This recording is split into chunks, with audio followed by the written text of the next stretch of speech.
Hello, Ponmudi part 3 video ആണ്. ഇതോടുകൂടി ഇത് അവസാനിച്ചിരിക്കുന്നു. പണി കിട്ടിയെന്ന് പറഞ്ഞില്ലേ, വേറെ ഒന്നുമല്ല, ഇതായിരുന്നു കൊളയട്ട. എൻ്റെ പൊന്നെ വളഞ്ഞിട്ടായിരുന്നു ആക്രമണം. എന്നെയാണ് കൂടുതലും കടിച്ചത്. ഒരെണ്ണം തട്ടിക്കളഞ്ഞിട്ട് നോക്കുമ്പോഴത്തേക്കും വിരളിലെ കാലിലെ ചെരുപ്പിൻ്റെ പുറത്ത് കഷ്ടം. അങ്ങനെയെങ്കിലും വലിഞ്ഞ് കയറി പാറയുടെ പുറത്തെത്തി കുറച്ച് ഫോട്ടോസും വീഡിയോസൊക്കെ അവിടെ നിന്ന് തന്നെ എടുത്തിട്ട് കുറച്ചുകൂടെ മുന്നിലോട്ട് നടന്നപ്പോഴത്തേക്കും വഴി കണ്ടപ്പോൾ എൻ്റെ പൊന്നോ എന്തൊരാശ്വാസം. കാരണം വെള്ളമൊന്നും ഇല്ലായിരുന്നു. ദാഹിച്ച് വലഞ്ഞായിരുന്നു ഇരുന്നത്.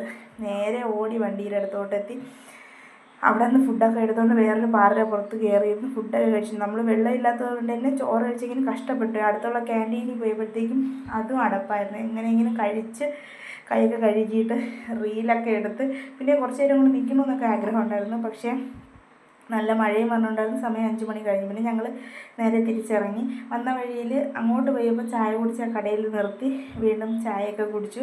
പിന്നെ അവിടെ നിന്ന് കുറച്ച് ഉപ്പിലിട്ട നെല്ലിക്കയും മാങ്ങയും കാര്യങ്ങളൊക്കെ വാങ്ങിച്ചപ്പോൾ പാറപ്പുറത്തുനിന്ന് വെള്ളം വരുന്നുണ്ടായിരുന്നു. നമ്മൾ അങ്ങോട്ട് പോയപ്പോഴേ നോക്കി വെച്ചിരുന്നു തിരിച്ചു വരുമ്പോൾ ഇറങ്ങണമെന്ന്. അങ്ങനെ അവിടെയൊക്കെ ഇറങ്ങി വീഡിയോസൊക്കെ എടുത്ത് പിന്നെ ചേട്ടത്തിയെ കൊണ്ട് ചേട്ടത്തിയുടെ വീട്ടിലാക്കി തിരിച്ചു വന്ന് പിള്ളേരെയൊക്കെ മേലെ കഴുകി ചവിട്ടി കഴുകി എടുത്ത് ഞാനും മേലൊക്കെ കഴുകി സെറ്റായി. അപ്പോൾ അത്രയേ ഉള്ളൂ. ടെറ്റ ബേബി, സി യു.